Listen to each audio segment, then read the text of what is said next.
if you get lucky, that is pure luck, Right. which grows overnight. Right. That's just a few fortunate people who just get, it's like a one-hit wonder. Yeah.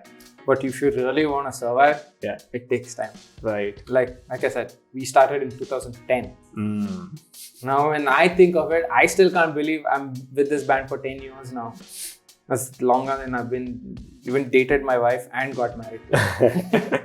You know, it takes time. As long as you have the drive to push it and go, Yeah. keep pushing through, keep going. Yeah. You will have your downs, but keep pushing. Yeah. But it takes time. There's nothing that happens overnight. Right. For sustenance, it takes time. Yeah. Yeah. As long as you have the patience to push through it, it takes a toll. You need to have patience. E.K. Abhilash is the drummer of the Best Kept Secret, one of the biggest bands in India right now. We talk about his journey so far and how he didn't hold back from exploring different avenues of music and just exploring different instruments too, and how he finally got to become the drummer in multiple bands before being the full-time drummer at the Best Kept Secret. We also talk about how you should always adapt to ensure growth and success, how things that are important in your life will take some time and how you need to be patient with it, and also how you don't really need to quit your job to try something that's close to you or something that's a hobby before you take the plunge. If you're a musician or you have a keen interest in music, then this is the episode for you. But if you're not a musician, fret not. Personally, I felt that there's quite a bit of gyan and value to take away from the episode, and I'm hoping that that's the case with you too. Now, before we get into the episode, a couple of requests. It'll really help if you could drop us a like and subscribe to our channel. And if in case you're listening to this over any of the audio channels, then consider following us or subscribing to us there too.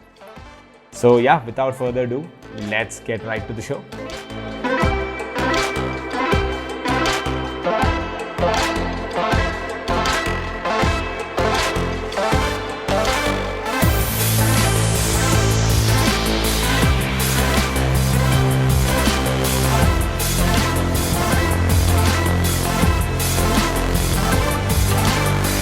Yeah, I think there's quite a bit to talk about. And I think I bored you yesterday with so many topics and It wasn't a bore. It was my wife kept coming and checking on me. I've never heard you speak so much. What are you speaking so much? Right. I was like, okay. Yeah, just to kind of get into where your passion for music kind of stemmed from. Where did it start?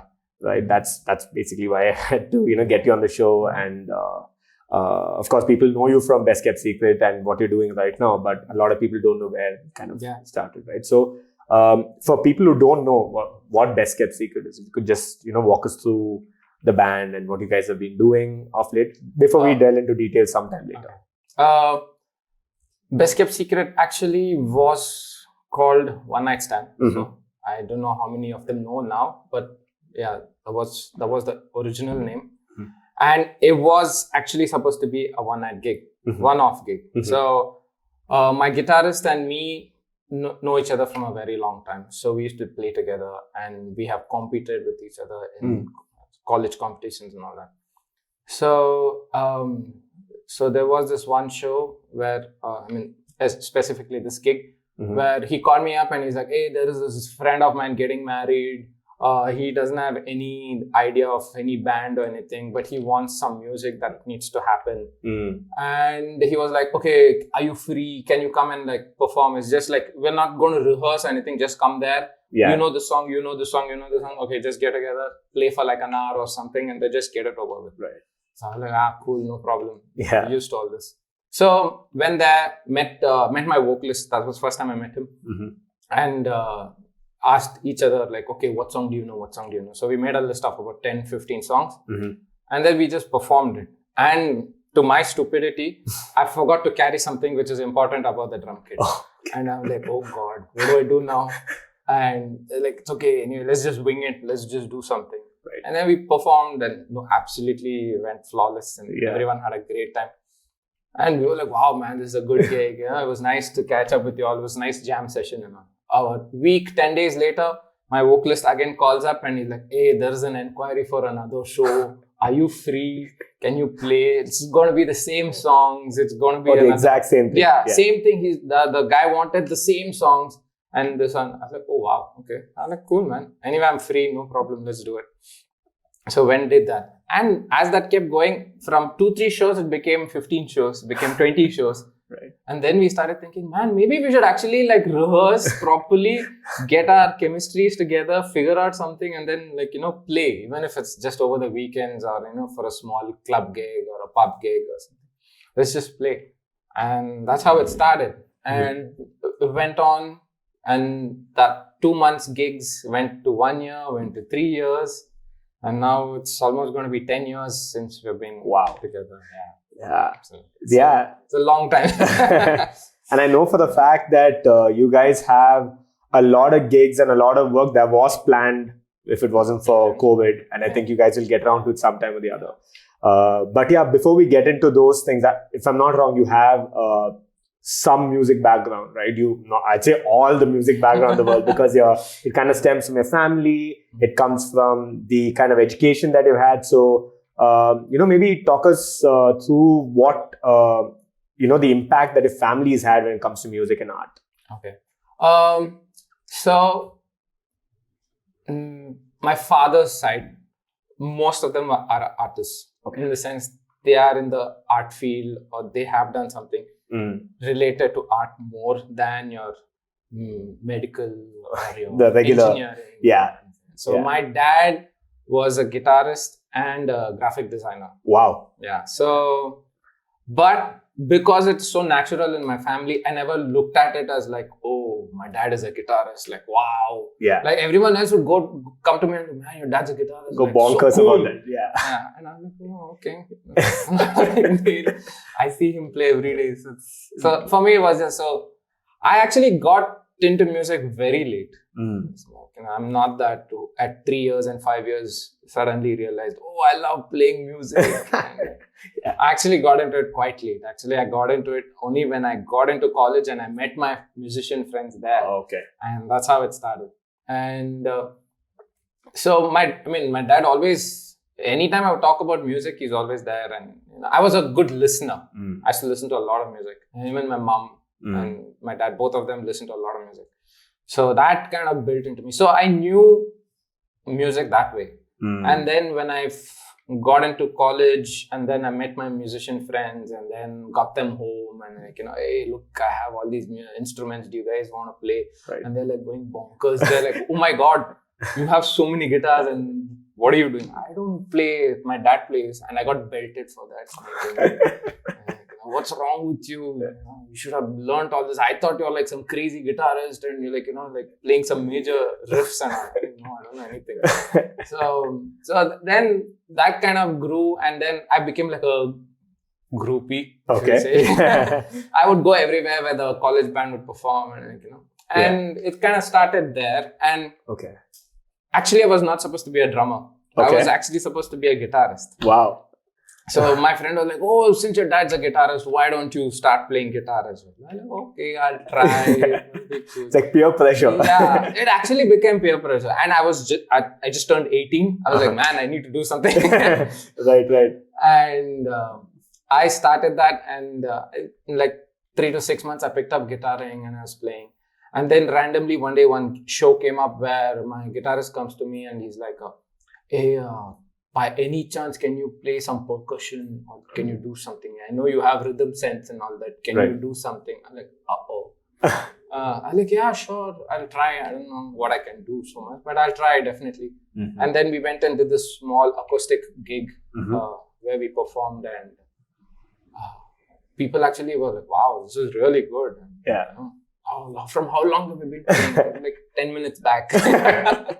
So they fell in love with it. And then my friends are like, oh man, you can actually like take it seriously. Like, I don't know. Let's see. And then, but I just kept playing guitar. I kind of started liking guitaring. Then after that, one day, one more show came up. Again, like a college competition where my guitarist, who's also my best friend, he comes to me and like, man, why don't you play bass? We don't have a bassy. So you just fill in with some bass lines and we'll do something. I'm like, what is happening? So you're playing strings still now? Yeah, I was just on an acoustic guitar. So that's all I knew. Like, hold the guitar and play something. And, all the girls will like you. So I was, and then I started, picked up the bass, played a few songs. And that's all. I knew only 5 songs. Okay. So you asked me to play bass, I know these 5 songs, I'll play. No problem. Right. So I played that and it was good fun.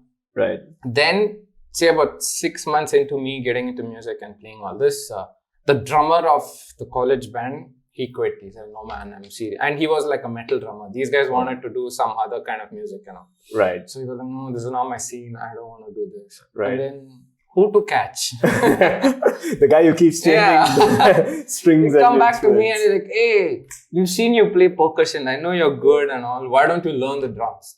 I was like, oh God, what do I do now? Yeah. So, but then I was like, okay, must be fun. Let's see. Yeah. I picked up the drums. And my dad's best friend, who was the drummer of his band back then, had a drum kit, like some 30-year-old drum kit. He said, yeah, take it and go. So after all, just for learning. Right. So I like, okay, cool, awesome. Went to his place, picked up the drum kit, came home, set it up in my house, and started playing. And I didn't have any pedals and drum pedals and nothing. It was just the drums. The basic. Yeah. So then my dad was like, okay, let's do a DIY. And I actually created a pedal using a cycle hub. Wow. As a pedal, and then welded it together and some circus we did, and I got one pedal done, and then I was learning with that. And as my dad saw, he's slowly getting more serious into drumming, and then thought, let's invest in a much better equipment. Right. And that's how it grew. And he kept asking me, are you sure about drumming? I was like, yeah. I guess so. Yeah. So I'm not going to change now. So, and then I got into it seriously and kept growing and growing and growing and growing. And yeah, it's been now 15 years. And all of this is... 14 years now. And this is all during college times? Yeah. Okay. So I officially started drumming when I was 19. Okay.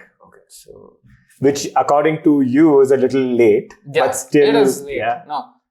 Like I always used to feel behind compared to the rest of my band because they all been playing music and been with instruments for the last 5 years, 6 years. So they were just like 8 and 10 years old when they started. Right. So when you compare it like that, someone starting at 19, you just feel like, okay, does this make sense? Yeah. But then I thought, this is something that really is cool. Yeah. And I just kept growing and growing.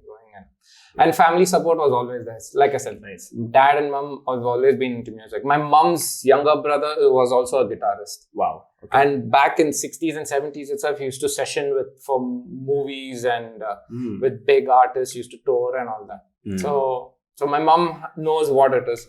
My dad was anyway into it. Right. So that way, I never had that bad sign of, you shouldn't do this. This is just time pass. Right. Yeah. I took it up seriously and I grew. And my dad told me even back then, if you're taking it up seriously, better get real about it. No, don't just do time pass. Right. So that's how it happened. And nice. It grew. Yeah. And the fact that you didn't major specifically in music, but in arts, you had moved, if I'm not wrong, so that's a big confusion that a lot of people think that I studied in Chitrakala Parishad, which is an art college, but I majored in fine art painting. A lot of people thought because I'm in Chitrakala Parishad, they teach music also, that's why you're so good. Right. No.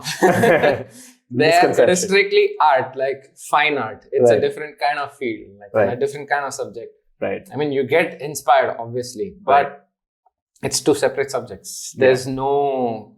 Like every band competition we would go to, the moment we would say we're from Chitrakala Parishad, that is why they're winning. Like they're all studying music. That's why they're so good. Like, no, it's totally different. So I studied art. I majored in painting, but it's a 5-year course where we also learn everything like sculpting, graphic designing, modeling, so many other things. Right. But I majored in fine art painting. Wow. So, yeah. Did you do anything on initially painting? While I was in college? I also used to take up small projects like mural paintings and like for restaurants, decor. Wow. And, create design. And then we've done a lot of wall art.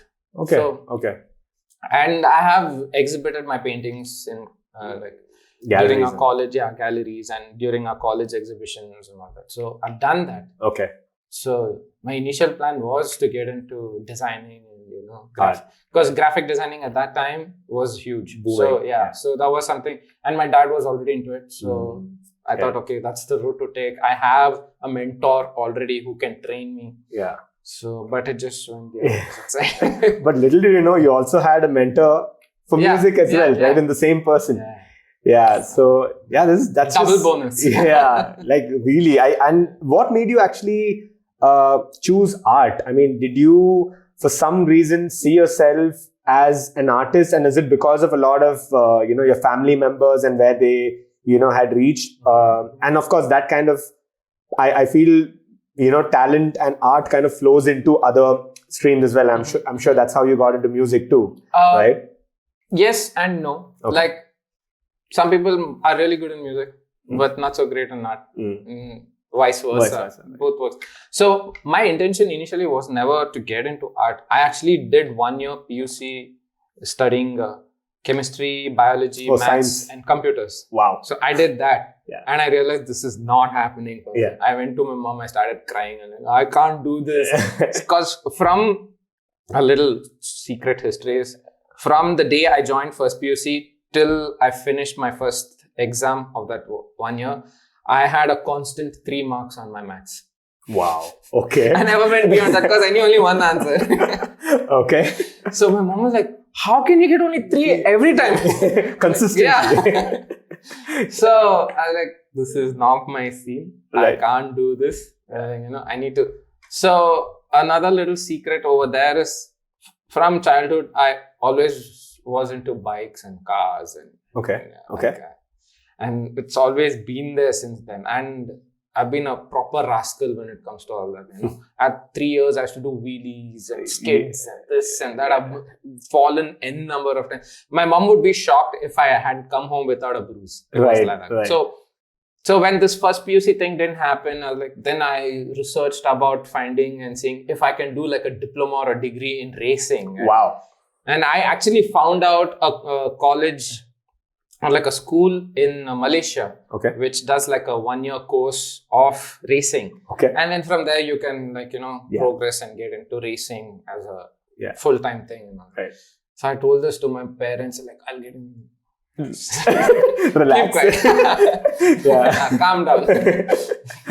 So then my mom suggested, why don't you get into art? Because I always used to score very well in science with drawing and even in physics and chemistry and all that. I used to score highest in those. My drawings would be great. Everything else sucked. Yeah. So my mom said, why don't you get into drawing? Anyway, your dad is also an artist. So he can always guide you and help you. And, you can channel through that route. So I was like, what art? What is this about? Am I supposed to study history? Yeah. Because art first back then would be history. Yeah. I'm like, history? No, I don't want to study history. Yeah. And then she's like, no.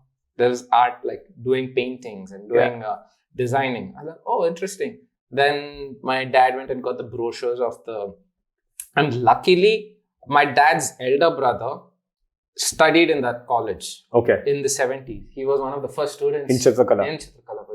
He was one of the forming artists and members of the college. Right. So from there, I found it more interesting. I'm like, oh wow, I didn't know there's something like this. And that's how I got into it. It was never that, oh, this is what I want to do. I want to study art. No, it just happened. And that's how I got into it. And then I started practicing a lot more on art and understanding light and shadow and how to get the realism out of, if I have to just paint, for example, or just sketch this mug, I have to first understand where the light is falling, where the shade is, and how is it artificial light, real light, because if it's real light and if you choose a time frame, you have to stick to that time frame constantly. Right. If it's a small sketch, which you can get it done in half an hour, then it's makes sense. But then when you have to sit for 4 hours, 5 hours, 6 hours, then you shift it to days. You take 3 days time, choose that one subject, keep painting and keep doing that until you get it right. If it goes wrong, again, start from scratch. So that way, one great thing about Chitrakala Parishad was we never had periods. Like, 40 minutes this class, 40 minutes this class, 40 minutes. Like, that's how usually all PUC colleges, and that's how I knew. Yeah. Like, here it's 3 days, one subject. What? Yeah. So you start, for example, if I'm painting this, you have 3 days time to paint this. Entirely? Yeah. Wow. It's just 3 days.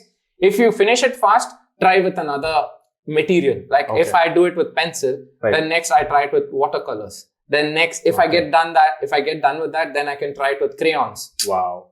So it's like mini projects. Yeah. And there is no rule that you have to sit 8 hours. Okay. You can come early in the morning, attendance, sign your register, sit for 1 hour, think. If you're flustered, go to your canteen, spend some time, eat something, have a coffee or come back, again sit. Because the end product has to be great at the end of it. That was the main criteria kind of thing. So the whole lifestyle changed. Wow. And that too at a very young age, right? Yeah, it just completely changed for me. Like from a guy who's been structured, saying first period 40 minutes, second period 40 minutes, then third period, then PT. And then all that was gone. We just come, attendance, then chill. And it was a completely different experience. It becomes very tough to explain to sometimes other degree students and but how? One subject, 3 days, how do you... But that's how it was, Yeah. So it completely changed, and your whole mindset and the way you look at things it just completely changed. Like I was like, wow, okay, this is. And when you're at 17, 18, and suddenly you experience all this, you're like, wow, overwhelmed. Yeah. So it was amazing, and in between all that is where I bumped into my musician friends in the college. And, that's how. And there suddenly. Third year into my college life, I started drifting. I was like, I'm not interested in painting so much. Music, yes. Yeah. Let's go that way. Right. And it just grew and became what it is. That's great, man. The fact that there's so much to art, especially like you said, you can't explain it to the conventional mindsets, right? Even I can't still, it's still setting in. I'm just thinking 3 days. If someone gave me 3 days when I was 17, well, 2.5 days in gaming, half a day in sleeping, and that's basically that. Yeah. It is a little different. And you have to, and even that's what, it was not like 3 days of freedom. You still had to think through, and at the end of the day, you have to show what you've done. Yeah. If you just do a horrible job, your lecturer is going to be like, okay, I'm going to give you 0 for this. Right. But at least you should try and giving you the freedom. Yeah. There's no force, but complete it. If you're good, do more. Move into other things as well. Yeah. Right. So that way. So most of the times we would end up doing 3, 4, 5. Wow. Okay. Like if the subject is easy, and so first few months, obviously, when you're just learning it, it's tough. Like just finishing one itself would be like, oh, and it's not exactly creating this size. You have to upsize it, right? Right. If you're doing it it's like perspective. Right? So you need to understand. Okay, if this is so much, I would have to put it out there. How much? Yeah. It's a visual, I think, and you sadly have to use some maths as well, like to figure out. Okay. Yeah. And so, but that to explain, not everyone gets it, but if you get it, it's awesome. Yeah. So the folks that you bumped into, these musicians, they were pursuing music in Chitrakala? No, they were my batchmates. Oh, okay. They were like my batchmates. So I was in section A, my guitarist was in section B. So one day out of the blue, I'm having lunch and I hear some guitar. I go close and he's playing Hotel California and he's like full showing off. I'm like, oh, check this out. I know this kind of thing. I'm like, oh, okay. Yeah. I'm like, oh, you play guitar? Yeah. He's like, yeah. I'm like, cool like that. I'm like, oh, awesome, man. I have like 8 guitars at home. Immediately stop playing. I'm like, huh? What? Sorry, I didn't get you. Yeah, I mean, I don't play. My dad plays. But yeah, come home. And immediately that evening, like I don't even know him. Like this is just like in the first 10 days, 2 weeks of college. Right. And I said, okay, yeah, come home. I'll take you. Yeah. Like, come, I'll show you this, my guitars and everything. And he came home and he was just shaking. He's like, oh, what is this? What is happening? And then I introduced him to my dad and he's like, oh, he's also a guitarist. And then, so that initial introduction became an everyday affair. Okay. So they like, and then in my class, I met another friend who was a singer. Okay. So he said, "Oh, you're a singer? Okay." I met one guy yesterday who's a guitarist, and then I introduced. So I was like introducing everyone. I was like, "Hey, you come here, meet this guy." So then we ended up bumping into a couple of friends within my circle. Then I got to know that, there are some seniors who are also musicians. Right. So then we said, okay, let's form a college band. And that's how it started. So none of us really came there to study music. We were all artists who wanted to learn painting and graphic designing and like in the art field, in that aspect, not in the music aspect. And as we grew, we started realizing, okay, this is more and more cool, more and more serious. But my guitarist, he still does art. He has his own studio and he has his own company. It's called Bonda Soup. Okay. They do murals and sculptures, and they're just mad. They're just really huge. And this is the same guitars you're with now? No. We are still best friends, but he has his own thing going on. He's got his own band and I mean, for me, I had to like dissect all my son in music and just focus on Best Kept Secret because it became so busy. I became so busy with it. So I was like, okay, guys, I can't do all. I have to focus on one thing. And I just stuck to that and it took off. So cool. Yeah. So they are still going at art. I know so many of my batchmates were still doing art and were in the same field of art. And I kind of went. I mean, a couple of us are still doing music as well. But there are a core bunch of them who are still into art, who have become very big designers. A very close friend of mine, she's still into art. She a few years back went to Facebook and they did a huge mural in the Facebook office over there. In Hyderabad? No. Here? In the US. Oh, okay. So some of them are full-time, really big in it. So it's nice to see that, there are people still doing, and it was not just like a teenage thing and like, I like art. A lot of people are serious about it even now. So it was good. Nice. And I mean, they're happy to see that, I'm still sticking to what I started at 19 being a musician and still doing it. Nice. So, cool. Didn't get into corporate. Lucky you. So talking about you not going into corporate. That being one of the easier routes or the conventional routes that people opt, right? Another big notion is that people tend to go to arts when they can't cope up with science, when they can't cope up with maybe commerce or whatever else it is. Like, I can't do all this. Just like at one point you were like, I can't do math. This is just not my, cup of tea. I can't do this. So probably move into arts and see where that goes. But there are people in it who have decided that this is basically the route to take, right? And of late, at least I've seen a lot of people diversifying and moving into these different streams.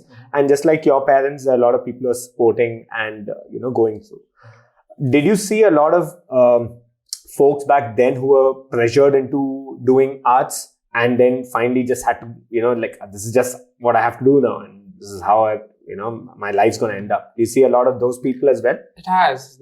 I know quite a few as well. Like I wouldn't say you should look at corporate life as sad. Or you are still at the end of it doing something. You have a structure going. You have your own inputs and creativity. It might not be in the same wavelength as what I think. Like, see, my wife is into corporate. She's into the medical firm. But I'm seeing her constantly like being creative and trying to do something with her, how to streamline a project, how to get efficiency in. It still requires some amount of intelligence and creativity. And in a weird way, it is still art in a different way. So I never look at,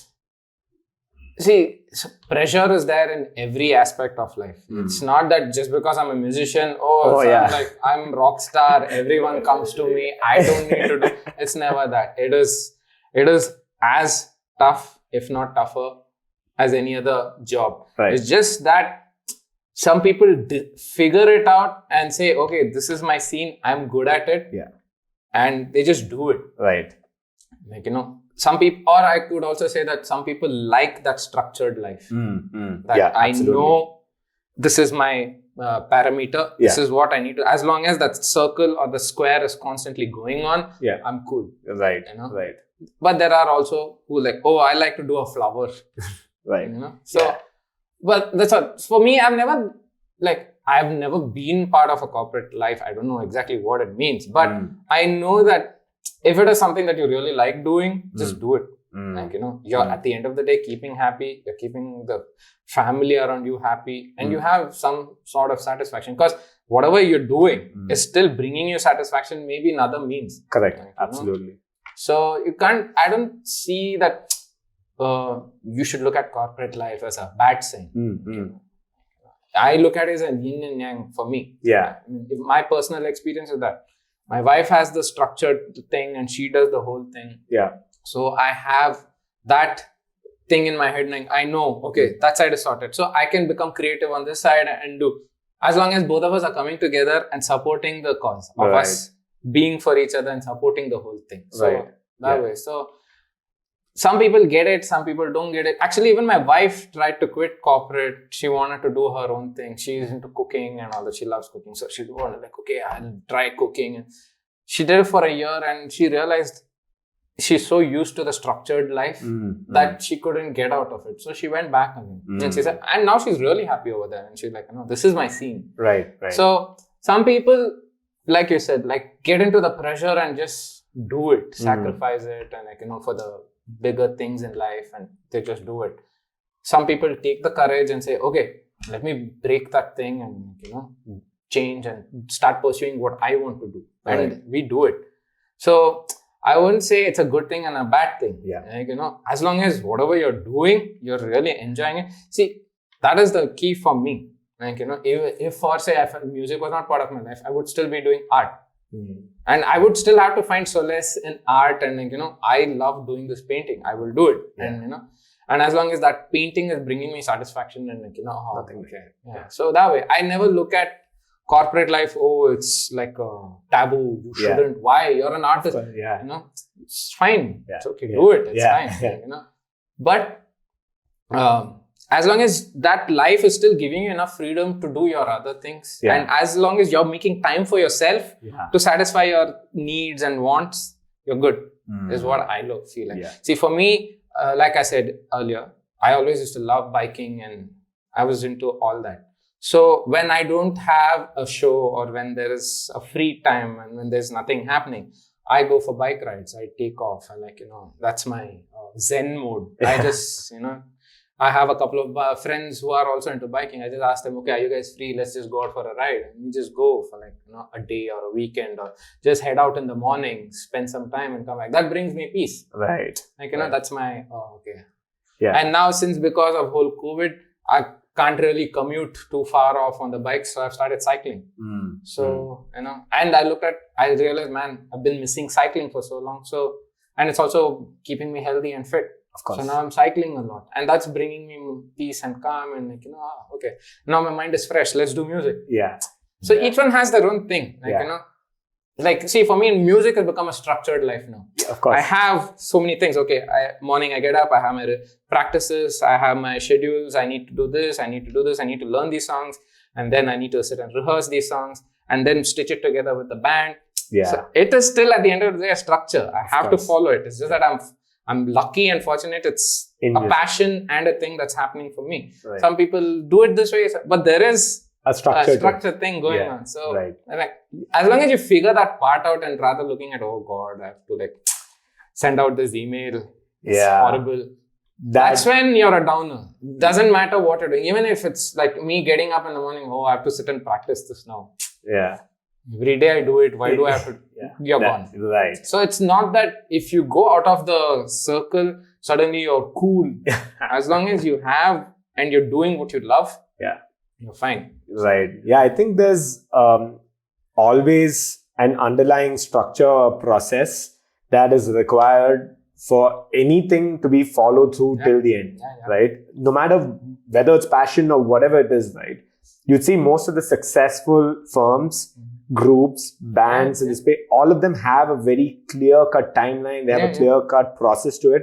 And unsure how those initial days are, but then eventually it all trickles down to how much time they put in and stick to and adhere to that sort of plan, right? So, of course, irrelevant of what stream you're working in or what setup or environment it is, if that starts bogging you down, then there's something wrong. Absolutely, yeah. That's the key. Like, doesn't matter what field you're in. Like, you'll never hear a doctor say, "Oh man, I can't help this person or this is I have to stitch this guy up. I'm not feeling can't. He still needs to do it. Like, right. But he got into it because he loves being there and he wants to help people and he wants to be a doctor. Right. So that way. So like, I got lucky in choosing and I got into music and music has become my life and I'm revolving around that. But it's not, I just can't go around, oh yeah, I'm a drummer. Yeah. Like, I'm cool like that. Yeah. I can't. Yeah. There is so much more. Yeah. It becomes, at the end of the day, like a business. You have a structure going. You have priorities, even in music.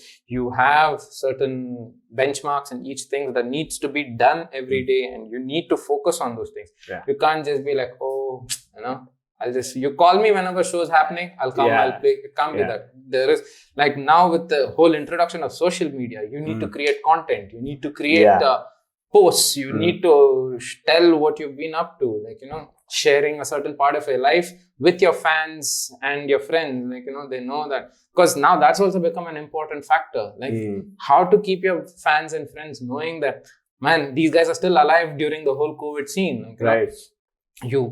Like, oh, today I did this, today I did that, today I did this. You can't get saturated within 10 days saying, oh, okay, I have too much content, I'm bored now, I need to what to do. Yeah. It's become boring. No, you constantly need to keep creating something, ideas. Okay, what is this? Okay, I didn't try this, let me try this tomorrow. Okay, this is an interesting subject, let me try putting these two subjects together. And so it's constant creativity, but that still is a structure and it's something you need to follow every day. So absolutely, that is the main. Like, as long as you have that kind of a structure and that thing clear in your head, regardless of what you're doing, I think you're fine. Right. Yeah. Because even with all the conversations I've had with, our guests here or folks who have found success to some extent, right?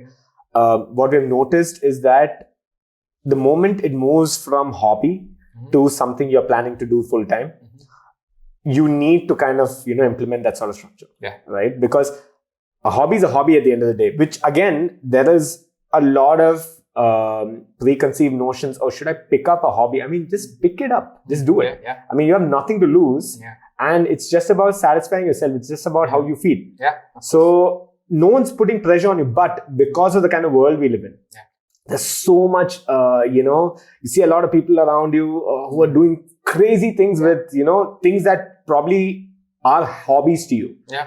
So there are people who just don't even pursue that. Yeah. But what I keep, when I talk to folks and I tell them, why don't you just try this? I mean, you have a job going on. Like you said, make time for yourself. If you have time to do and something in the personal space, do something.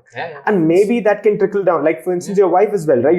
She decided to cook. Maybe try that for some time and then you get to know whether that scene works for you or not. Yeah, of course. So it's a matter of, trying a lot of trial and error and, really getting past that. But the moment you kind of jump ship and you say, what, this is what I'm supposed to do. You can't say no to a lot of things. Yeah. And at the same time, it's just, it's a structure and you have to follow. 100% true. That, like, I have a personal experience of it. That's why I said, like, my wife did that. Yeah. And she figured it out. And she said, I like that. Yeah. I need to get up at 8 o'clock in the morning. I need to have my breakfast. I need to have my coffee. I need to log in at 10 o'clock. Right. I have these many meetings. Right. I like that kind of structure. Right. I cannot be the type who gets up suddenly at 11 o'clock and like, yeah, I have nothing. I have a schedule, but it's okay. I'll figure it out. Who's there to look at my schedule anyway? Yeah. Right. So, it feels cool. But not so much. No, not so much. Yeah. You need some kind of sanity. And each person has their own vices. They have their own thing that they kind of, base their life on. Some of them like job security. Some of them prefer, like you said, this sort of a schedule laid out for them. Some of them like to be their own boss. Yeah. So, that's what, like I said, you have different things. Each one, I might not understand exactly what you're trying to do, but as long as I know that you're at peace with what you're doing, nothing fine. Like, and you'll be happy because you're doing what you're doing and you're making time to do everything else that you want to do as well. Right. See, for me, music is my passion.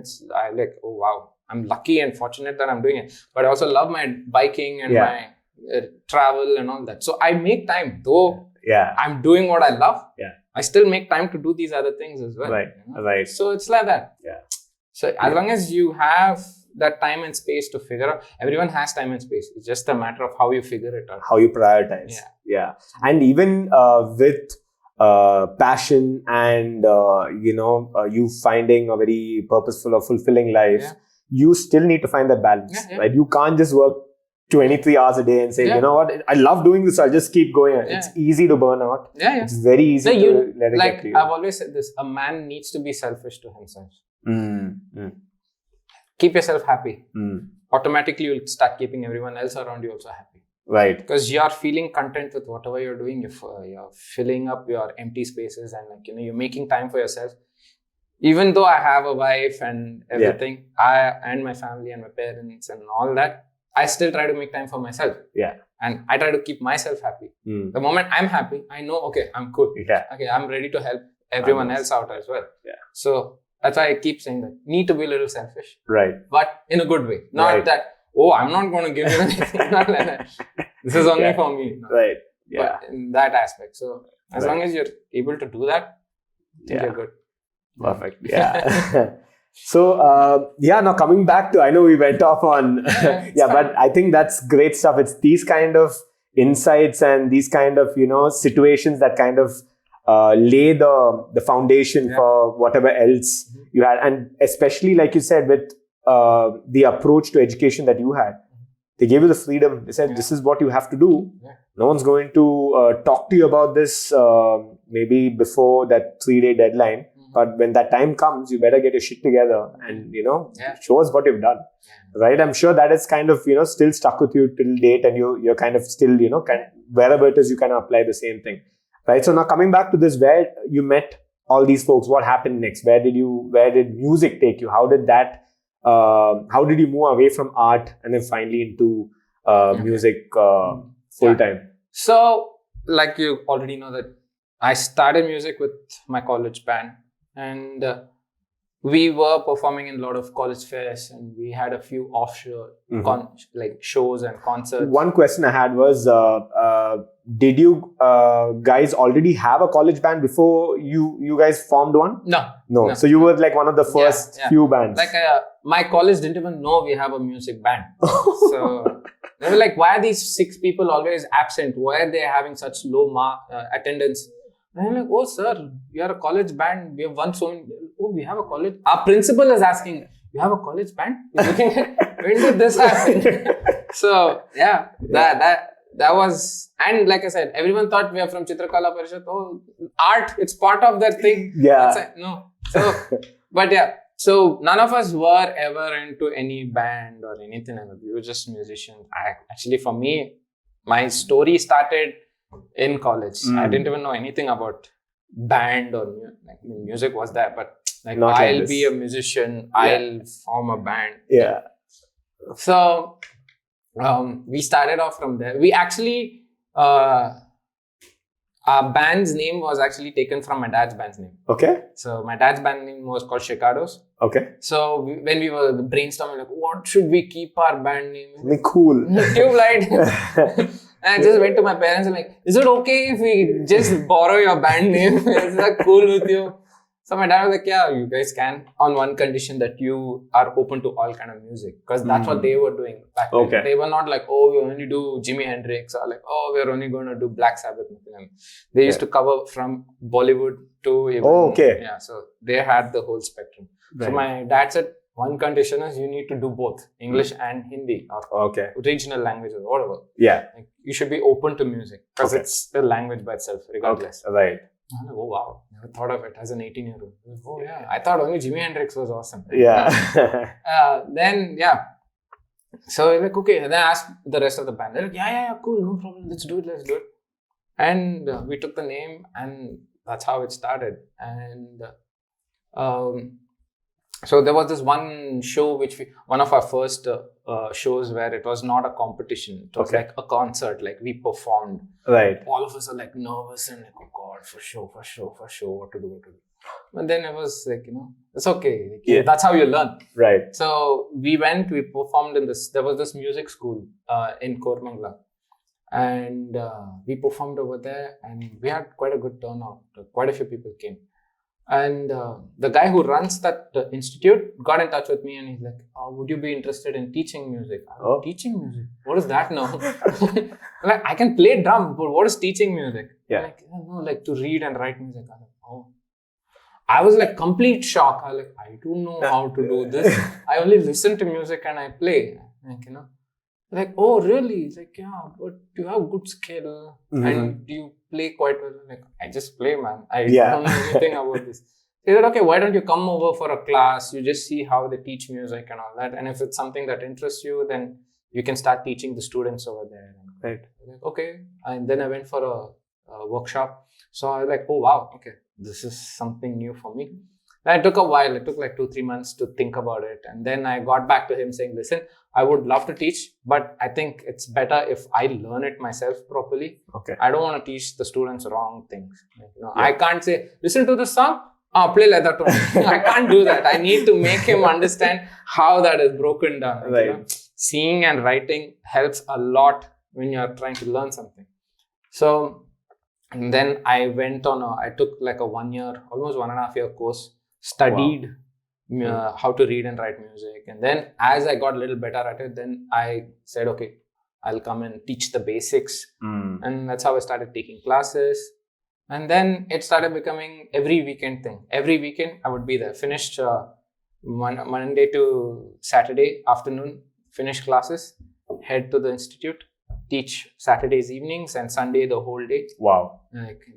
Teach, and again Monday back to college, do the whole routine. So that went on for like 3-4 years while I was in college.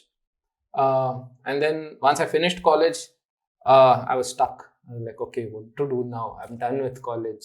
Then I was like, okay, maybe let me just take this more seriously. So I have my bands and then at that point, I'd also grown playing with multiple, as a sessionist as well as to play with a lot of other bands as well. And when you're in teaching, you need to learn more genres. You can't just get stuck to saying, I only play blues or I only play pop. I need to know jazz. I need to know classical. I need to know metal.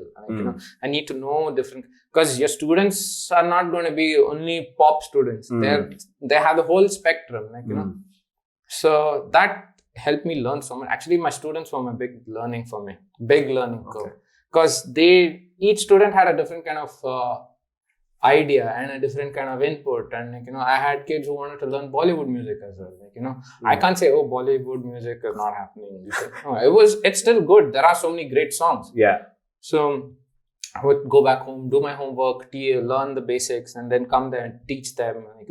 And I have to write it and show it as well. It's not just, here's the song, play. I couldn't do that. I had to teach. And then once I finished college, I thought, okay, let me take this more seriously. So I started enrolling my students into giving exams. Okay. Like there is, like how you have your college exams and your degree and all that. There are exams for, like grade exams, like, first grade, second grade, third grade. Then you grow. Yeah. Where you get a certificate of, saying that, yes, you know so much of music and all that. So I started enrolling all my students into that, and I started training them and teaching them. And that helped me grow as a teacher. So it went on for almost 7-8 years. I taught music. So since I was 21 when I finished college. So from 21 all the way till 27, 28, I was teaching music as well. So, I was doing a lot of back and forth, and I had my band and this and I did this as well. And that whole thing kind of helped me grow and stabilize myself, realizing that, okay, music is what I want to do. And I became very specific. I wanted to do only drumming. I didn't want to get into the whole business of music. So you were teaching only drumming? Yeah, only drumming. So I took it up seriously. So Like, I got in touch with schools and these things, and like, okay, I want to train my students to do this. What are the basic books and this ones that I require to teach them? What are the trainings? Do I need to take a certain level grade class as a teacher? Which, Right. Everyone just won't come and say, Yeah, this guy is yeah. I need to show some authenticity that I also know. Yeah. So then I did all that, took the classes, went under training. So I understood the different things. And then I taught my students and made them get the exams, write the exams. And that grew to quite a large extent. Okay. So at one point where it became Monday to Sunday, I was only teaching. Oh. And by chance, if a show came, I would take it up. Okay. Like, taking shows became less. Right. Teaching became so much more because I really got into it. This is the college band itself, the same band that kind of, and a couple of other bands too. Yeah. Like, sessioning was there, obviously, but that was more like my hobby and my passion to learn more. Right. And to play with different artists and different musicians, because that helps you broaden your spectrum even more. Right. But teaching was the core for me at that time. Yeah. And then as time went on, I got introduced to this company, which is a team building company. Okay. And they got in touch with me and they said, oh, we have this thing we do for corporates, and we do all music based team learning and team understanding and team building through music, how you can relate with your your colleagues, and how to broaden your wavelength and understand to be more in tune with each other. So I was like, oh, that is interesting. So then I initially was just doing like a freelance thing with them. So whenever there was an event, they would call me and I would go and perform with them. And and also it became like a public speaking thing. I never did public speaking. So you stand in front of 2,000 people and you need to talk. Yeah. And that builds your confidence a lot. Of course. Yeah. So from just being a quiet drummer at the back to suddenly standing in front of 2,000 people to 8,000 people, 10,000 people, and talking about music and making them play music and trying to interact with them. It just grew. And that was I wasn't there with them for too long. I worked with them for about 3 years. But that was a big learning curve in my life. And that just made me realize, man, there's so much more than just being a drummer. And I grew there. And then while all that was happening, like I said, in 2010, I joined Best Kept Secret. So that was also going on while my teaching and the thing. Then it became teaching, then not corporate life, but whatever. I had a thing going there and I had the band. Yeah. I was just like, okay, I don't think I can deal with all of this at the same time. Yeah. Then I had to take a backseat on teaching. Okay. Because it just became too hectic. Because there I was constantly with this company, I was constantly traveling as well. Back then, Best Kept Secret still wasn't that big. We used to just do like once in a month, twice in a month shows and kind of thing. But with this company, I was traveling. One day I'm in Chennai, next day I'm in Delhi, then I'm in Kolkata, back to Bangalore, 2 days rest, then again go to Coimbatore. It was constant traveling. So it just became crazy. But I would still be like, no, I still need my band. I have to. So as the band kept growing, this was also part of it. And then both kind of started peaking too much for me. Okay. Like this was around 2013. The band had become more big and more recognized. And in 3 years, we grew quite a lot. And to a point where there was, I remember this very strongly, 2013. So one way I'm very lucky there again is my company never told, oh, you cannot play. You have this job here now. You're getting paid well. Why are you doing all that? Yeah. Nothing. Like, okay, you do you're a musician at the end of the day. You do. Yeah. As long as you tell us when and what and like which day are you busy and so I'm like, okay. So I remember this in 2013, October, November, December. I had 35 shows. Wow. And my company comes to me and dude, what? This is like almost a month's holiday. Yeah. I can't give you a month holiday. Right. I'm like, oh, what to do now? Then And they these said, are okay. 35 shows with Best Kept Secret. Yeah. Right. But that time we were still called One Night Stand. Right. Right. And then later we had to change the name. Right. So, and that kind of, they were like, can't go. What are we going to say to the other employees in our company? You're taking 35 days off. They'll also start asking, hey, even we want. What is this? Why? This is partiality. Yeah. So, but then they were nice to me and they said, it's okay. Do it. We'll figure out after this. Yeah. So then after I finished my whole this thing, in 2014, they were like, okay, dude, High time. take a decision. What do you want to do? Whether you want to do this, which is still music, but it's a different line altogether. Or you want to do your band. So then I said, man, I'm at that age right now where I can still give it a shot with the band. Because I've done this now, this corporate structure life or whatever, this team building and all that. I know I can always get back to it. And I always have my teaching. So I know I have that. Band is something, it's a little uncertain, but you are growing there. So I took the bullet and okay, I am going to the band. Right. So I spoke to them and they said, okay, cool. You take like a 3-month sabbatical. You figure out what you want to do with the band. I'm like, okay, cool. I'm still on sabbatical. Oh, God. So, and that's how, and we had a strong meeting with the band and we're like, guys, and because even my guitarist, he was working with HSBC. Okay. And my vocalist was pilot as well. So he had his pilot job as well. So we all had to decide, man, the band is growing. Do we want the band to grow or do we just feel happy doing just weekend shows in a pub? Like, feeling nice. Oh, I still love music. Or do you really want to do music? Full-time focus on that. So we decided on, okay, let's just do this. Whatever happens, happens. Let's go for it. And then 2014 is where the journey really started. Nice. Yeah, now that you say that, that's where your journey actually started with the band.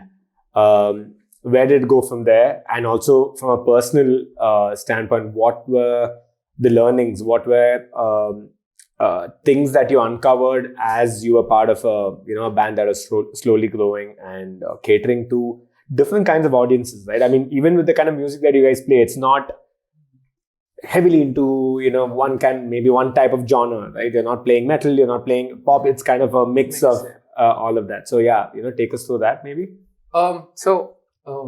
When we started the band, also initially it was again like, okay, let's do 70s music, let's do new music, let's do this, let's do that. And as we kept growing, we started realizing, okay, we need to kind of still define yourself as to what really you want to call yourself. It becomes tough. Like, see, for example, Jimi Hendrix is Jimi Hendrix because he actually, at the end of the day, chose the kind of music he wants to play. Or you take even Coldplay or you take Maroon 5. You kind of end up choosing a style of music. So it becomes easier for an audience to relate to. Now, for example, if we are Best Kept Secret, you hear us do a pop song, then the next song in that playlist is a metal song. It just throws you off in the sense that, okay. I mean, not that you can't play it or you can, but when you're packaging something, it's easier to stick to a certain style. Some kind of cohesiveness. So where more people can relate to it and like execute it and today I feel like listening to this band. And you're there in the playlist and they're only listening to all the new songs that you have created and you have come up with. Then it becomes easy. Right. Like, I didn't know they have these songs, but they're all in the same line. Right. So that way.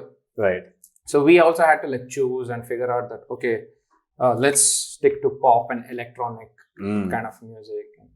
Like the band, my guitarist and I are heavily influenced with a lot of blues. Okay. Blues and funk. But we also started realizing that is not something that we can play everywhere. So we also okay, since we have that influence and we are highly addicted to it, we use it with the pop music that we play. Right. So he has his own style in which he uses the blues licks and everything, and he integrates that into the pop songs. And I have my own thing for funk and blues drumming, and I try to implement that. And okay, this song is like this, but let me see how I can add this flavor. But we're still sticking to that core, this thing of, okay, let's keep it pop. Right. So that way. So we decided on that, and we started growing, and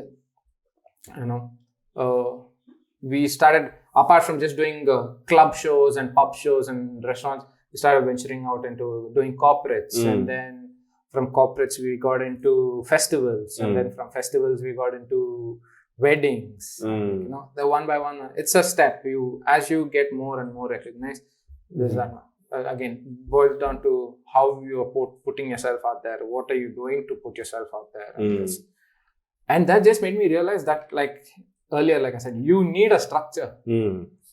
And you can't always just rely on, oh, if they like me, they'll call me. No, you need to put yourself out there. Right. People need to know that there's something like you exists. And if it's the kind of music that that individual relates to, and like, oh wow, and, you're playing at a show, and then suddenly that person is like, oh, I love this kind of music.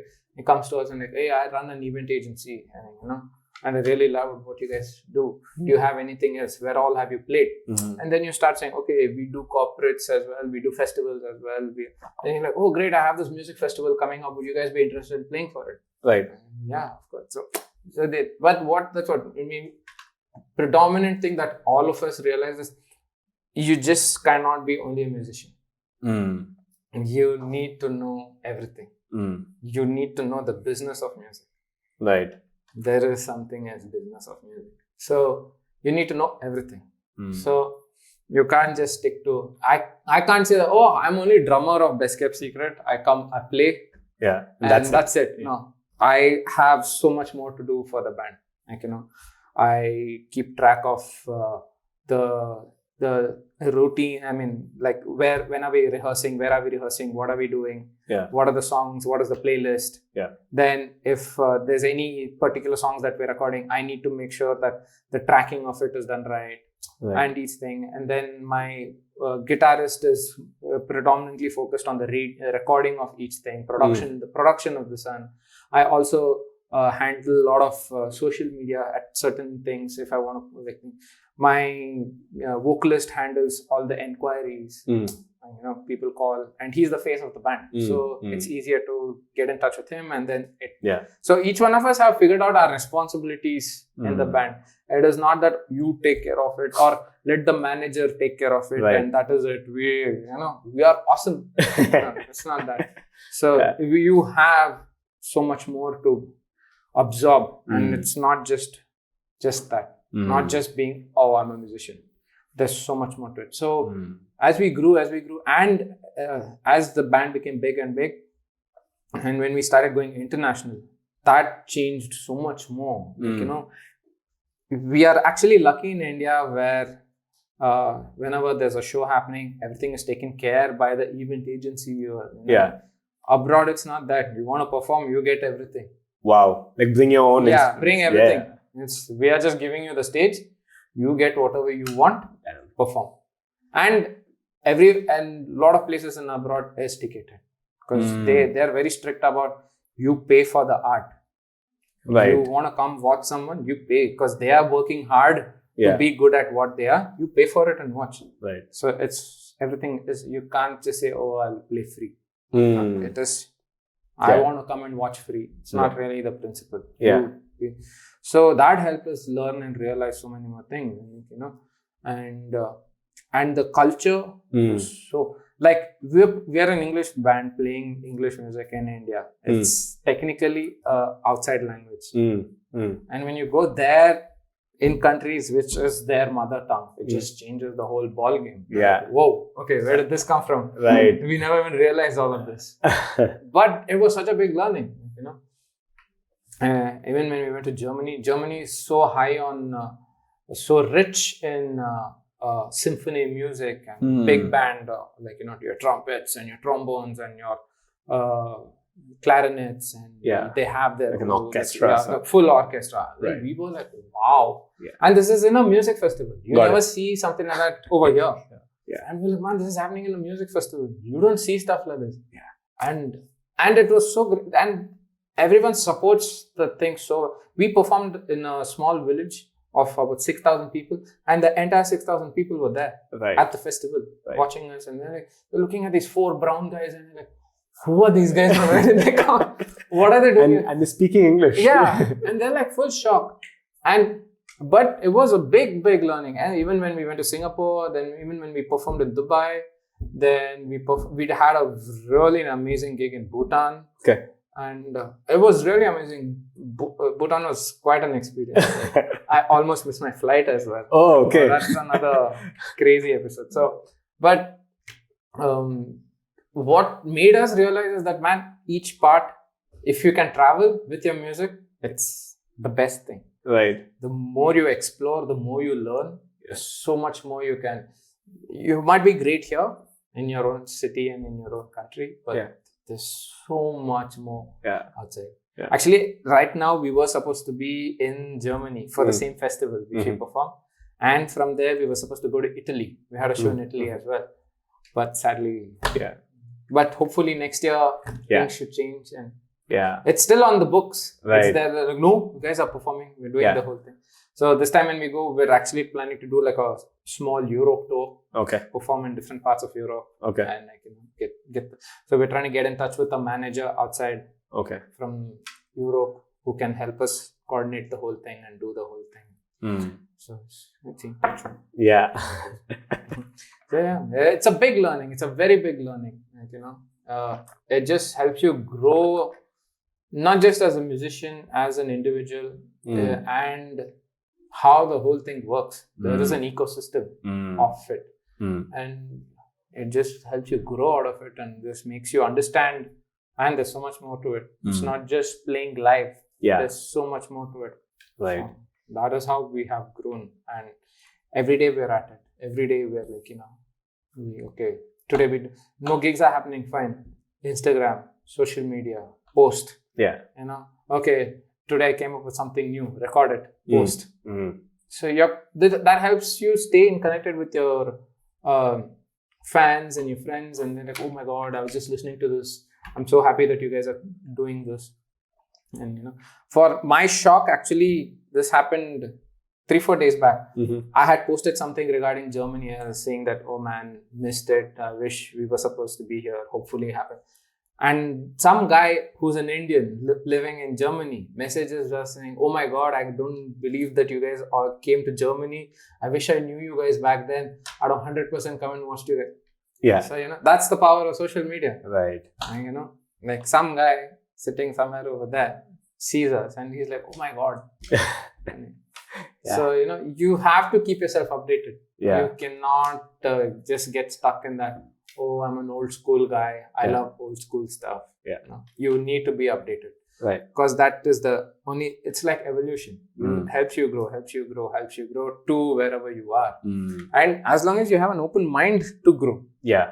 If you get stuck, it's gone. You might be awesome, but if you get stuck there, that's it. You'll only be in that circle, in that small thing. And we've seen a lot of people who kind of get bogged down by that. Yeah. Right? It happens to a lot of us. Even like when I was teaching as well, I got saturated at one point. Okay, what do I do now?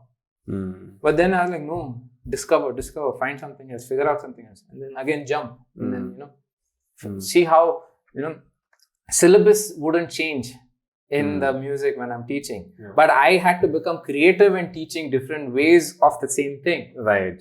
It's like looking at this glass from all angles. Yeah. Every day I've been looking at it like this. Now suddenly when I look at it from another angle, it just changes. Oh wow, I can try this as well. Yeah. It's keeping yourself active and creative as well, right? So that helps you grow as well. Like, evolution. You need to figure out how you want to grow as well. And you keep growing at it and keep becoming bigger and bigger. And now, like, as we've grown and grown, we realize that there's so much more to even Indian music. So we've gotten to Bollywood. We're trying out Bollywood and we say, like, okay, let's do our Hindi and everything, but still have the element of best kept secret. And like, how we can mix both together and make it interesting so that people hear it as a fresh sound and make it more like, oh wow, okay, I didn't know you can do something like that.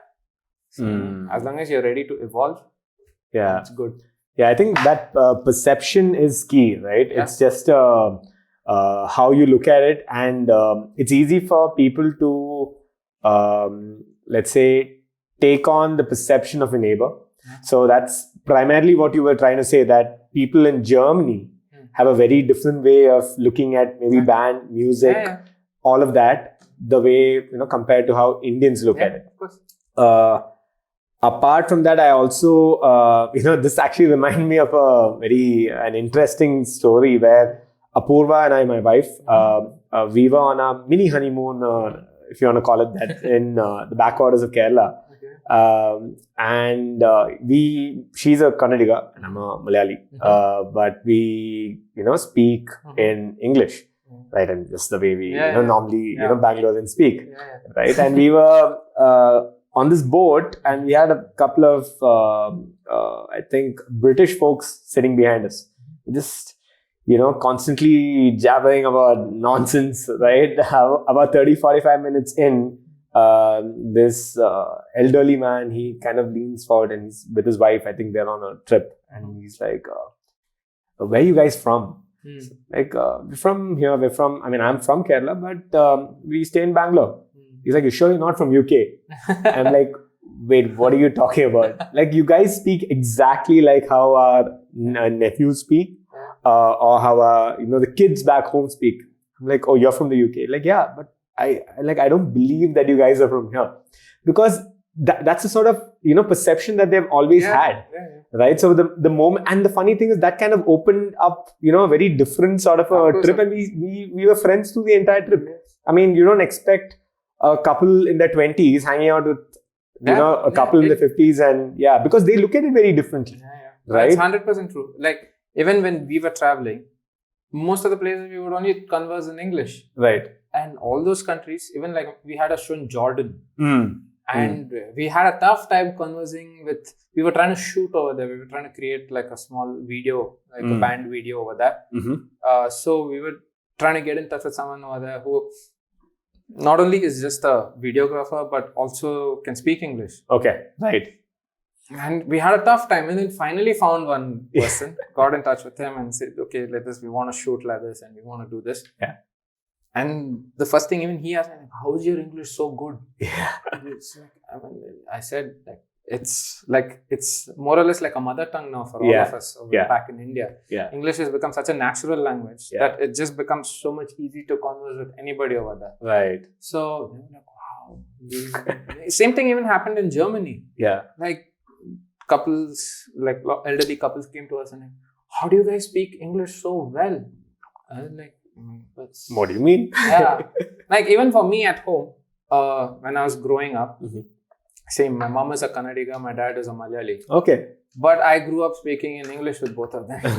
I would converse. I mean, I do know my regional languages. Right. But 70% of the time, it would end up being me conversing in English. Right. And that became such a habit that when I was growing up and in schooling, also in kindergarten, first KG, and then first standard and all that, the teachers were shocked. Like, "How is his English so good?" Yeah. So they, in the parent-teachers conference, they asked, how does he speak English so well? Are you like giving him a special training? No, that's just my husband and I always speak in English at home, so he's just learning from that. Yeah.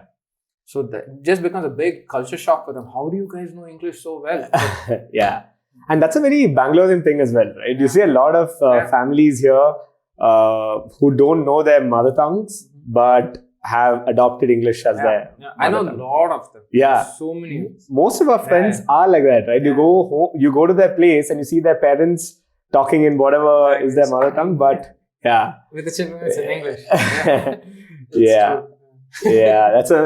I mean, I've noticed people in Mumbai, it's the other way around. People talk in Hindi, right? It's something that people easily pick up. But with Bangalore, I feel there's a very different sort of English has been more, I don't know. I think the culture's been that way, right? The sort of, even with rock and with the nightlife, which is first, I'd say, kind of picked up in India and Bangalore. Now it's a very different scene. You see how Bangalore is not kind of keeping up with the times, but it has its own, pros and cons. Even we were having the same discussion that music has also evolved so much and changed so much in this small city, but it's part of growing. And, everyone has to change at some point of time to cope up with whatever you're doing. Right. And like I said, it's an everyday thing with us. Every day we have to keep ourselves aware of what's the new song out, what's running on Billboard Top 100, Right. what is in the top 15 songs in Bollywood. Right. We constantly need to keep, and can we pull this off? Is this something that falls in our lines? Is this the kind of music that will catch the kind of audience who listens to us? So it's a constant change, constant evolution, constant learning. So learn, understand, grow. Yeah. So as long as if you're open about it and you don't get that, I want to be like this only. Yeah. You're fine. Like, it'll help you. Yeah. Absolutely. Yeah. Yeah. And even with anything, be it your passion or be it anything that you're pursuing, right? There's this get rich quick scheme, right? You just like quickly like, let me just see if this band works in 2 months. I mean, 2 months is a very short time. It's just a small, pin in the entire haystack, right? So you have to really give things time. I think one thing when we were talking about this a while ago, you were talking about how it takes time to kind of see this. You mentioned that I started this back in 2010 or 2013 and I'm seeing some sort of fruits right now. Yeah. Which that's the thing with like whatever you do. If you get lucky, that is pure luck, which grows overnight. Right. That's just a few fortunate people who just get. It's like a one-hit wonder. Yeah. But if you really want to survive, it takes time. Right. Like I said, we started in 2010. Now, when I think of it, I still can't believe I'm with this band for 10 years now. That's longer than I've even dated my wife and got married to her. Yeah. So sometimes even she's like, you're always with the band. Like, spend some time, Yeah. But that's the thing. Like, that's what we keep talking as well. Like, it takes time. As long as you have the drive to push it and, go, keep pushing through, keep going. Yeah. You will have your downs, but keep pushing. Yeah. But it takes time. There's nothing that happens overnight. Right. For sustenance, it takes time. Yeah. Yeah. As long as you have, and key is patience. As long as you have the patience to push through it, and it takes a toll. You need to have patience, and especially when you're working with different but like-minded people too, right? No, it is different. It is always different because chemistry is one thing that you say in the band, but there's so much more than just chemistry, right? Yeah. Like I said, chemistry is when you're playing the music. Yeah.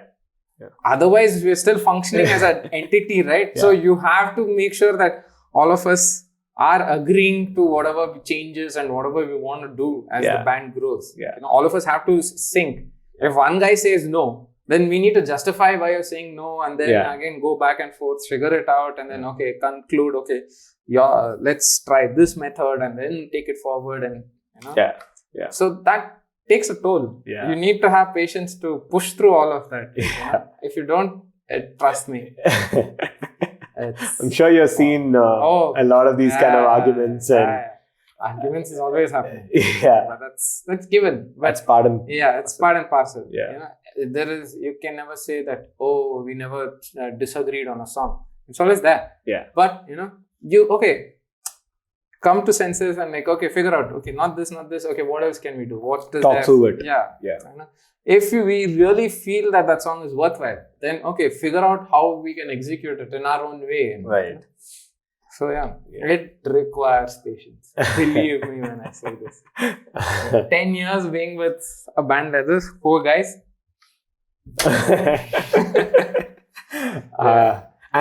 So this is one aspect of it, right, within the band.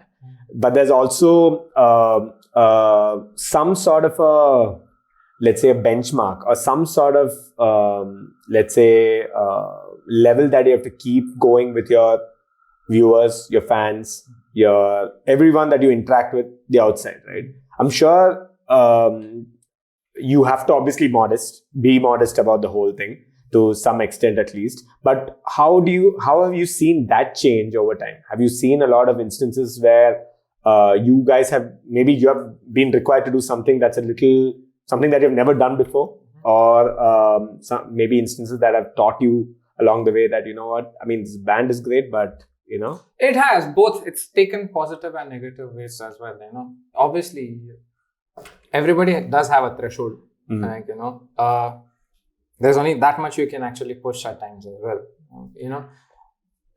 You need to be sometimes wise and understand that just raising your voice and trying to bring conflict in a situation doesn't solve it. You need to figure it out and this doesn't work. What do we do next? Or how do we this thing? So many times there have been an instance where I'm playing and suddenly the bass drum skin broke. Wow. Now I can't say, that's it, I can't play. Cancel the show. Can't. I had to figure. So immediately in 5 minutes, just immediately ripped out the skin, patched it up, put sellotape, did that, padding, this, that, put it back in, and So while that was happening, my bandmates improvised. They said, okay, let's do like an acoustic thing. Got it.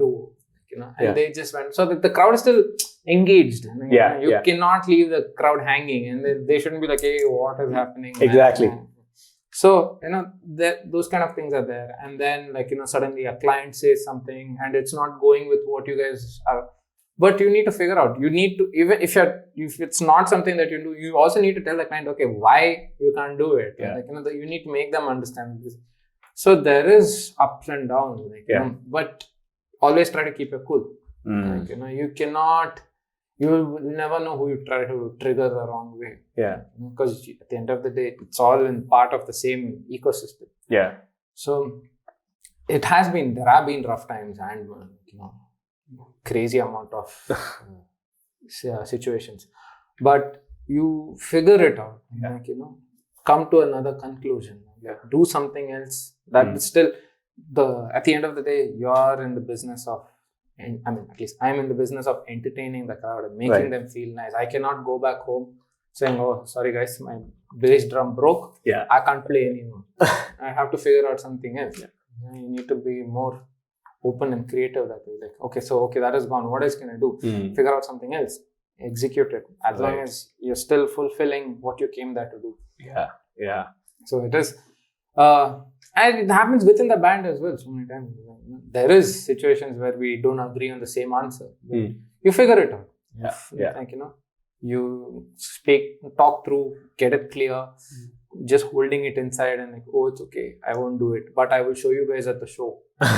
You can't do that. All of you need to be on the same page. It's a team effort. It is 100%, 200% team effort. You always feed off each other. Each one's energy is what you absorb. And if one guy is down, trust me, the entire show looks bad. Even if one guy is not even giving his 100%, it just sees. And crowd does realize all of that. They figure it out. Something is not right. They figure it out. So you cannot at any point say that, we had a fight. So no. We are awesome. We stay awesome. You execute it so that you want them to come back again and again, right? Of course.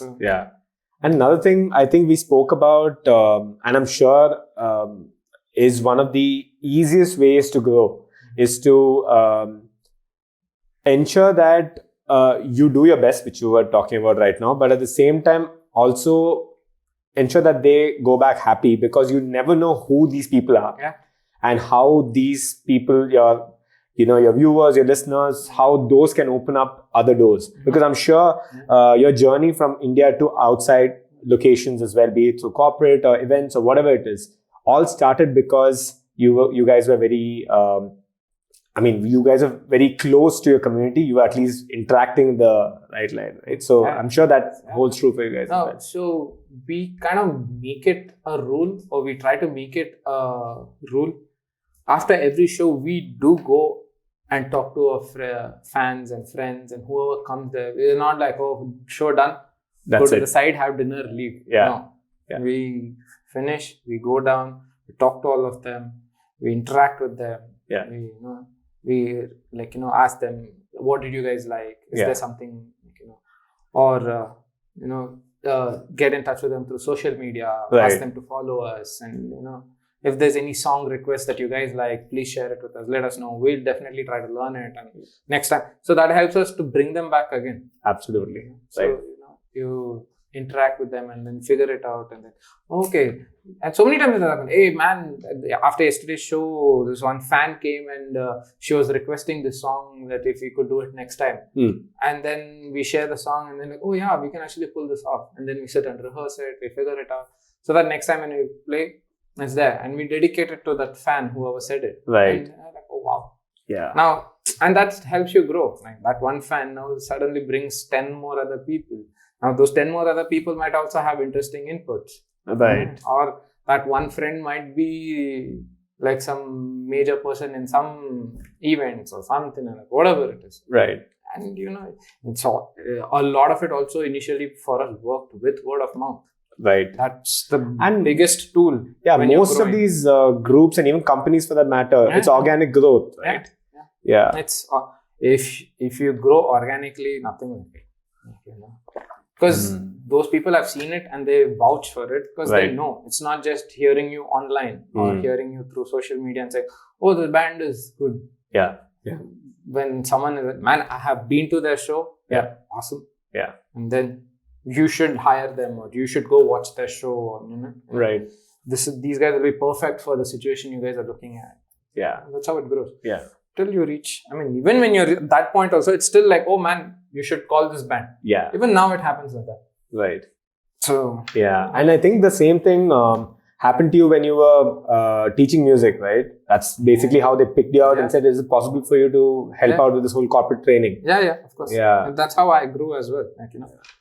Because I was part of that institute and because I had been in the teaching business for so long and had grown there as well. A lot of people knew me in the teaching business and a lot of the music shops, everyone knew me. Okay. They knew me and I used to always come there, buy something, pick up something. So they knew, okay, I teach here, I do this, I have. And some of my students who have come and learned from me have gone to those schools and gone to those shops and bought stuff. And so they would ask where I, Abhilash sent me. So I'd grown there. And from there, that's how I got in touch with the corporate thing that I was doing. And it's again word of mouth. So, right. And then it grew. Yeah. And that's how, because of the word of mouth is how I got a whole one-night stand started. Right. Yeah. Of course. My guitarist knew me and like, hey, I have this guy. Yeah. So he can come and play. Yeah. That journey basically started from there. Right. So, yeah. It starts with that small little thing and it just goes bigger and bigger. Right. And I think you talking about keeping up with the times and, kind of rolling with the punches. In this case, with our whole COVID scene, I think a big industry that's taken a hit. Of course, any of your performances, all of these things have been shelved. You don't know when it's going to come back. No one knows what the just the general situation is going to be. How are you guys kind of keeping up with that? Do you guys have something planned out right now? What does it look like? So obviously no live shows. That's still going to take a while. Right. But we are trying to do a lot of online live streaming, trying to create this one where we can perform live, streaming it live. So for a close community. Get it ticketed or whatever, so that people who are buying the tickets still have the feeling of, okay, they're going and watching a concert. It might be on your laptop or your TV or whatever, but it can never be close to a live performance. You're a live act, it's a totally different thing. Yeah. You are specializing in that. Yeah. Now, if you have to convert that into a live stream and watching through a laptop or a TV, it is a different thing. But again, this is coping with times. Right. You need to figure out somewhere, how to change things, how to make, so that people still feel they're doing something. Oh, these guys have become extinct. Where are they? I don't even know about them anymore. Yeah. So there are a few shows in the pipeline. Okay. We are figuring out the logistics and how to execute it and everything. Right. So we kind of have spoken to a few people and figured out a small concept. So then right now there are a couple of recording studios which have opened up, which are creating like a live stream performance where you can that sort of setup. Yeah. So you don't have to run around everywhere. You can just come to one spot, and there is social distancing between each bandmate. Yeah. And setting up the whole thing, because key thing in live is the streaming. Your internet needs to be good. Yeah. The quality of the sun needs to be good. The feed. The feed and everything. So there are a few places which have started this thing. So we then talks with all of them and trying to figure out where we can do something and figure it out. Yeah. And see, right now, I'm hoping this is still right now like a temporary thing. Yeah. But if it becomes something concrete, we have another platform. Absolutely. You got to start somewhere. Yeah. So now we have another platform where we can perform. So there are now it's two ventures. It looks like two ventures. You have your life and then you have this. Yeah. So, but again, it all goes back to showing everyone that you're not extinct. You're still doing we're things. Still here. We're still happening. Yeah. Like I said, social media has turned the spectrum of anything for anybody in a big way. You can be in Antarctica and the entire world will know you. Yeah. That is the power of social media. So unless you're on it and you're not doing something about it, you're not using it the right way. Unless you're those I just like to see what other people are doing, which is fine. Great. Yeah. But if you're in the business of it, you need to constantly come up with content. Yeah. You constantly need to keep putting something out there. Right. So and everything has to have something related to what you are doing as a song. So so that's the like the band every day has something or the other we post. We have something putting out, and we have something sharing. Our stories are up, our posts are up, and we interact with the fans, and we constantly chatting with them. We have a team that handles all of it. Yeah. And at times even we involve ourselves, and we also respond to it. We also share our thoughts and feelings, and if there's something that's new and something changing, or if there's a fan who's requested something, and these things. So there's so much to it. Yeah. So like I said, it is a business of music. Yeah. There is so much to it. It's not just me sitting and playing 8 hours a day and saying that's about it. Yeah. No. Yeah. That's awesome, man. I think that's a good place for us to wrap this up. Before we wind up, what's one message that you'd like to put out there? One thing for people, for viewers, anything that, if you had to tell them, be it with the current times or just a general thought that you have, what would you like to tell our viewers and listeners? With regards to current time, this too shall pass. It's not something that's permanent. You will grow out of it. In terms of whatever else that you want to do in your life, as long as you love it, do it. Doesn't matter. As long as you have the time and you have the interest and passion towards whatever you're doing, do it.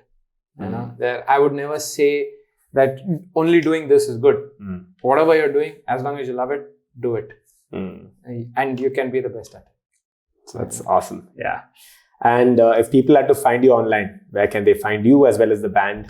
The band is on Instagram and Facebook, Best Kept Secret. Best Kept Secret Band. The moment you search for it, you find it. And me is E.K. Abhilash. I'm available both on Instagram and Facebook. That's the most happy spot I'm on. Okay. I'll anyway leave the links in the show notes for folks. But thanks a lot, man. Thanks a lot for making time and coming down here. And this was just great. Looking forward to more stories. Yeah, sure, absolutely. Thanks, man. See ya. Cheers, man.